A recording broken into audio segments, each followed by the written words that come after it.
nakikita ninyo, ang pula ay nasa ibaba.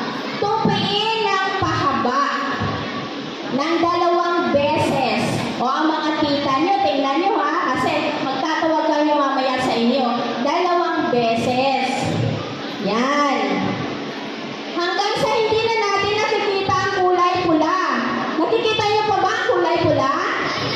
Yes, dahil ito ay nasa loob ang ating kulay pula. Then sa dulo, kay Tita Roselyn, nakikita ninyo, siya yung dulo ng watawan natin. Tupiin niya ito ng pahalang. Nagagawa siya ng triangle. Tita Roselyn, ayan, tingnan niyo kung paano niya gawin hanggang sa ito ay matapos. At kailangan naka-triangular shape siya. Pag natapos na tupi ang ating watawan. Ayan, di ba? Ang galing nilang dalawa, oh.